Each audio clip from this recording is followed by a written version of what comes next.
Hi everyone! Today's video is just focusing on Stampin' Up stamps. I have some new stampers and I think that a little lesson on Stampin' Up stamps is kind of good for someone to kind of get a little background on our stamps and our different products and why some are clear and some are made of red rubber and that sort of thing. So I thought I would do a quick little video about that. First off, I would like to show you one of my oldest and dearest stamp sets, lovely as a tree. This is an ancient stamp set. I've had it pretty much the whole time. I think it was one of the first ones I bought before I was even a demonstrator, and I've been a demonstrator for quite a long time. And it's red rubber, and they used to come on these wooden blocks, and you would put them together, and they last a really long time. You can see that I have loved this one. It is stained. The ink has stained the block, but also I've got some staining on the red rubber, and that's because I used probably a permanent ink, something that was not a water-based ink, so like a StazOn or something, and it just totally stained it. You can see I've got glitter kind of embedded in some of these, and the thing is, even though it looks pretty awful and a mess, this still stamps an awesome image. When I still use it for Christmas, and I love this particular, and this one. I like this row here, and I've used this kind of oak tree looking thing for Father's Day a few times, so I love this stamp set, and I'm not going to get rid of it. It's one of my oldest. I do often sell when something goes on retirement. I sell it at my blog or at my sale, but this one is not going to ever go, and I think it's just a wonderful stamp set. So I wanted to show you this because it's ancient and it's stained and it's kind of a mess, and yet I still get a great image when I stamp with it. So think about the longevity you get with some of these products, and it's really a really great stamp set. So this is how they used to come, and they stopped putting them on these blocks because, you know, that's a lot of wood. Plus it's a lot of space. Like, imagine this takes up, you know, over an inch of space on my shelf, whereas I can now get, you know, 2 stamp sets in that same space, and I'm not deforesting our forest lands with wooden blocks. So I'm glad that they did change it. At first, you know, you're nervous about how that's going to work out, and a lot of people didn't like how they so then now we have these clear blocks that you use over and over and over again, and they're nice because they're weighted. They have this little groove on them, so they fit your hand wonderfully, just like our old blocks used to have a little groove. So there's different quality of acrylic blocks too. Look for something with a groove, something that's got some weight to it and it's not too skinny. It's really a nice block that Stampin' Up makes, and at first, you know, you're wondering how that's going to work, and even the very earlier stamps didn't always 100% stick to the blocks really well. They would kind of wear out, the stickiness would wear out, and you'd go to stamp and it would fall off onto your halfway done card, and you'd get like blotch of ink somewhere. It was really irritating. But they have perfected this, so that is no longer the case, and I'm going to show you. So this is the old style, and this is the red rubber, and we still have red rubber. So notice on the red rubber stamps, there's the layer of red rubber, but then there's also a skinny layer of foam. So that is still the case on our red rubber stamps. Is this a red rubber or is this a clear? Here's a red rubber stamp. So now we make 2 kinds. Red rubber, which they call cling because they cling, and then photopolymer. This is different than acrylic. Some companies make acrylic stamps. Stampin' Up! Has really researched this. They are artist quality stamps. I mean, they really make great quality stamps, and the detail you get on these stamps. And you might wonder, how come they make some in red rubber and some in clear? And I think a lot of it has to do with what types of images they are. Are you trying to line something up? It is so great to line something up with a clear stamp. Or does it have a lot of skinny lines and lots of fine detail? And sometimes they prefer to do those with the red rubber. So, and there's some people who don't like clear, the photopolymer, as opposed to the red rubber, because it's a different type of product. Back when Stampin' Up! First introduced photopolymer, they had a very chemical smell to them. They have really gone a long way with our product line, and I think that they're really top notch. And back when they first started, they did have a chemically smell. I'm not sure if they've changed the consistency or what. They used to come like this, and I looked for some of my older ones. This is the oldest ones I could find, and I don't know if they have a date on them. I don't see a date, but anyway, these are some of my oldest ones, and you can see that they used to come in these little thin packets, and I try to slip them back in there. But now they've come in cases just like our regular stamps, and they're really a nice product. They used to have black on them so you could see the image, and they don't do that anymore. So anyway, this is how they used to be, and see how they're still clear. A lot of the companies, if you have a stamp set for a few years, it starts to turn really brittle and yellow, and that's something you should think about too when you're purchasing from some kind of a knockoff brand, I guess I would say, a cheaper version that you can sometimes see online, and you think, wow, these are really cheap. They are really cheap. They're made out of really strong, harsh chemicals, and they will probably turn yellow anyway and get crisp, and you don't want that. Anyway, let me show you the Stampin' Up! Stamps. So let's go to the red rubber. When you get them in a, and I was trying to find one that I haven't mounted yet, and this is the one I found. So here we have Grassy Grove. It comes like this. You're gonna get the red rubber side and the little stickers. Now they don't put the stickers on for us, and some people think that's kind of annoying. You have to put the stickers on yourself, and I think that's okay. Any way they can save a few little dollars is great by me. So I don't have a problem with that. And like I said, these are really high quality stamps, and I want them to still sell high quality stamps.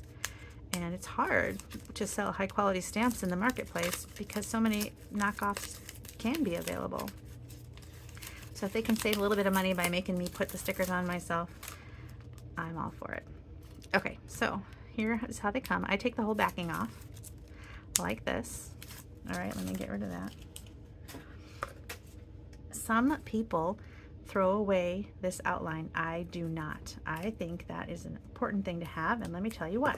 So here I'm going to take all these guys out.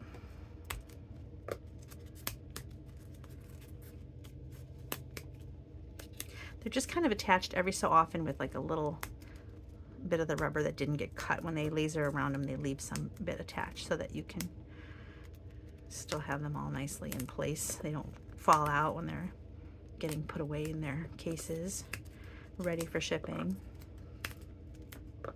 So you've got your stamps all taken out, and then like I said, I save this outline. So many people don't, but I think it's a good idea to save it because it's going to stay in place here. It kind of has a little bit of stickiness to it, and that way, if for some reason I am stamping with my stamps, I've got them on my desk, I'm going crazy, and one kind of falls over here somewhere and I don't see it, and I'm moving things around, and I'm grabbing a pad of paper, and I'm going like this, and I've got a pad of paper over there, and then I move this pad of paper somewhere else to get it out of my way, and look what happened.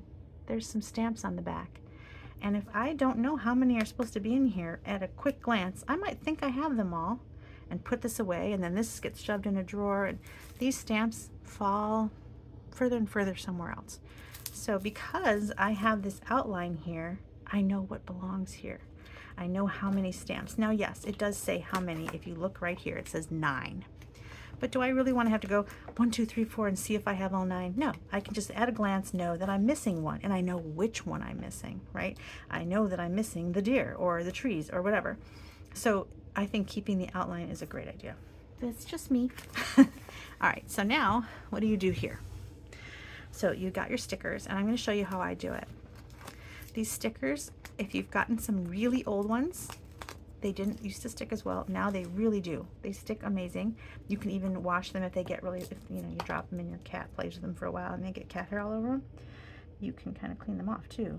Just rinse them, and they will still be sticky. So I like to place them on top, leaving this. Some people take all the labels off, and then I have accidentally gotten my hand in it and peeled it off, and it's a pain. So I recommend doing them 1 or 2 at a time so that you don't accidentally stick a bunch of them.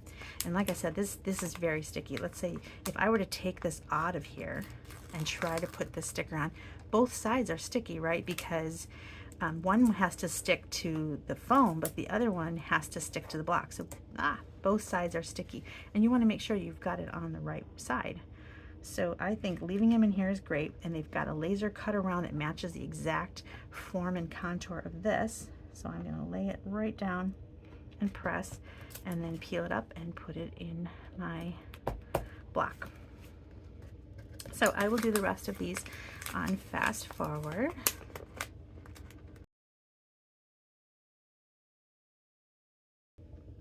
Okay, I'm going to pause for just a second. I want to show you another way that some people do this, and that is they only take half the sticker off at a time. So they go like this, and they remove half a sticker, and they lay this down, and then that way they can remove the other half of the sticker, especially if it's a really long one like this. And that does make some kind of sense. However, and I'm going to try not to do it this time. I have in the past done that on a really long one like this, but then when I've peeled this up, right, and then you have to remove this, I've accidentally laid this down flat onto here, and then getting these two apart, these two sticky surfaces, was really a pain. So you can see I'm putting my finger here and being very cautious.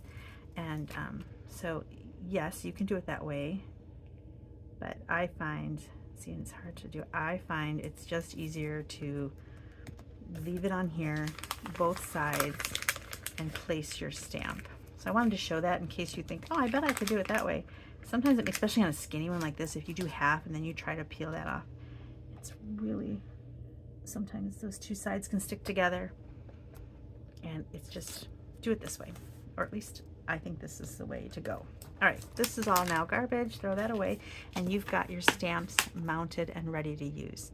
Now, like I said, these are used with an acrylic block, so you're gonna place them on here, and they stick really, really well. That is not gonna fall off.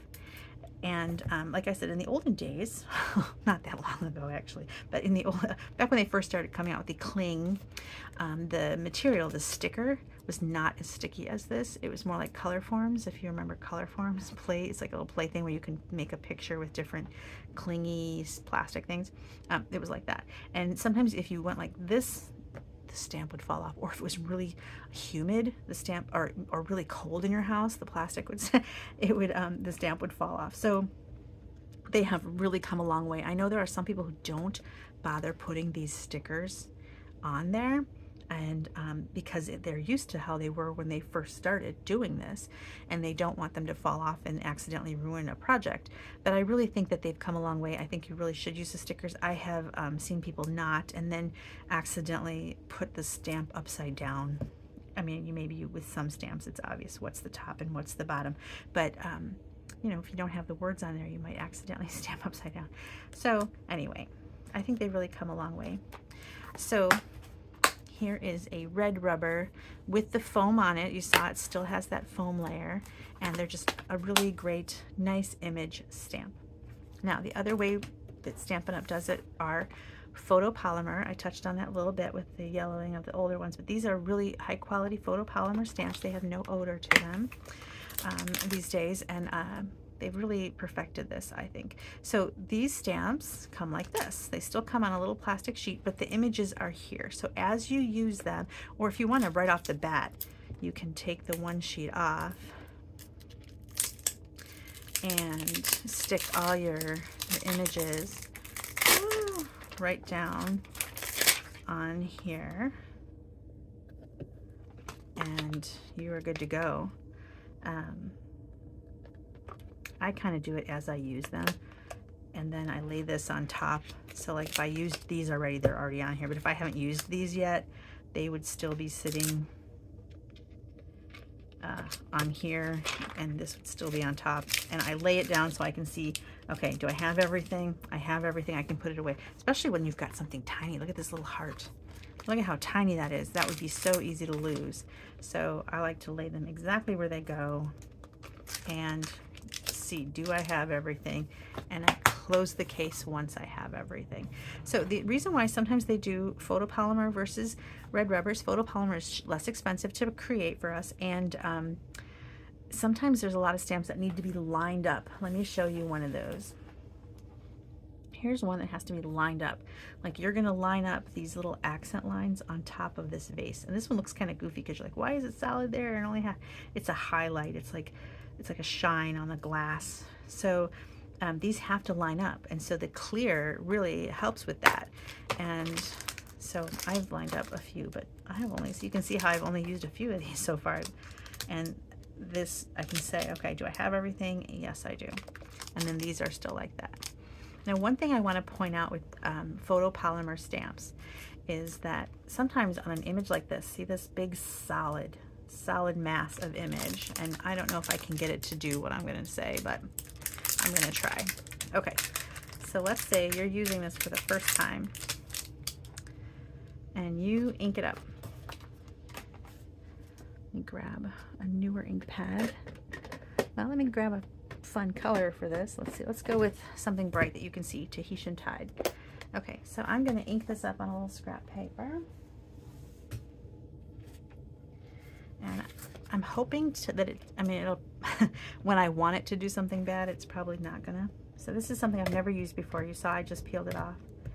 And I'm gonna stamp it. Well, let me stamp it on this hard table surface. Let's do that. Okay. All right, it looks pretty good, but it's a little mottled. There's like little dotted areas. I've never used this before, so it's never been cleaned off. So when you get a photopolymer stamp, especially when it's solid like this, it's always good to use it to clean it off first. There might be a little residue left in from the mold when they made it, and sometimes it's good to clean it off. Sometimes even cleaning it off once doesn't do the trick. Let me grab my cleaner.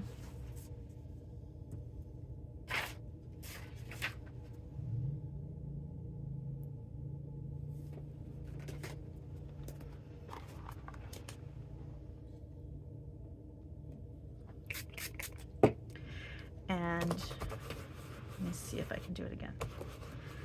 It's pretty good, this image. Sometimes you'll get it where when you've stamped a brand new one, there's a whole area that didn't get inked, and there's two reasons that happens. One is that it's a brand new stamp and it has a little residue on it, but there's another reason. Let me see if I can get it to replicate that. See, it's stamping good. When I want it to stamp not good, it's still stamping good.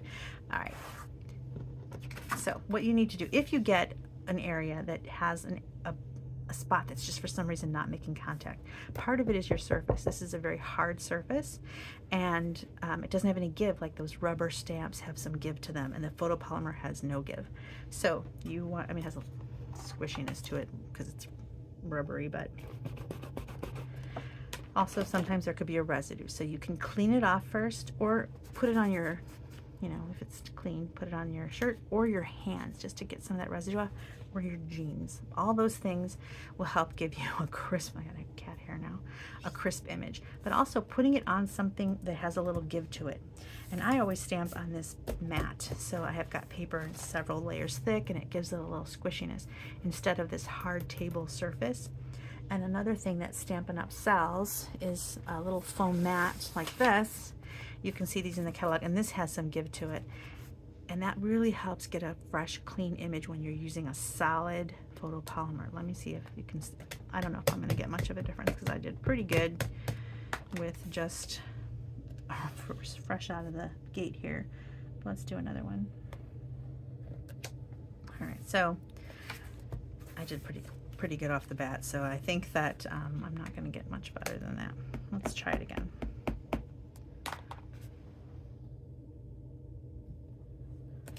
Anyway, so I think I think it's funny when you want to show something going wrong, it's not going to go wrong. But I hope you get my point in that sometimes there's going to be an area, and maybe you've had it happen to you and you think, why does this keep happening to me? It's probably because it's a photopolymer stamp. It can happen with a solid image rubber stamp too, and that's just because there's something on there from the mold. So do the whole cleaning it and use your jeans or your shirt or whatever, or your hand, just to get a little bit of tooth in there, and get rid of some of that excess release agent from the mold, right? All right. So anyway, now I have all these now I have all these really fun images. So the clear ones, they really do that on things that are going to line up. It's important to line up. A lot of people remember we had a product called the Stamparatus that's been retired, but you can still do a really good job lining up just with your eye. Let me see if I can do, and I want to talk about the blocks also really quickly. Stampin' Up blocks are really great. They have some weight to them. They're not super light and flimsy, and I'm going to use a different color, and just for fun I'm just showing you how to layer. So these colors are a little bright, and so they're really, you can just kind of, my head's going to come down in front of there. Sorry, gray hair and all. and you're going to line that up, and this gives a cute little highlight. It's kind of fun, right? And so Stampin' Up! Blocks have little ridges around so you can hold on to them really nicely. They have them thickness so you can get away so your fingers are not so close to the paper. You've got places to hold them. And they're just really nice. I like the block quality here. So anyway, you can still line it up without the Stamparatus, and that's why they do the clear. So they kind of pick, okay, which stamps really need to be clear? Do they need to be lined up? And then which stamps don't have things that are going on top of each other and lining up. So that's the thought process behind them. And I think this one's a really fun one, Share a Milkshake. I was going to show you this one, but this one's all skinny line art, so this is in the new catalog. I really like this one. I like this. I like you, so you get a card. You can do that like on the envelope or something. Really cute. And I like this for the back of a card. You can sign your name here, like stamped by Beth, right? Especially stamped for Jean, you know, something on the back of the card. So whatever. That is a little bit of Stamps 101. I wanted to show you this matte. I wanted to show you red rubber versus photopolymer, and I think I've covered it all. If you find that you have something I didn't cover and you think, I wish you made a video about that, please let me know. I'd be happy to make a video about a topic that interests you. And if you would like to subscribe, that would be great. Helps my channel get more notice within the YouTube algorithms. And then also click that notification bell so that you know when I put out a new video. Thanks so much for watching. Bye-bye.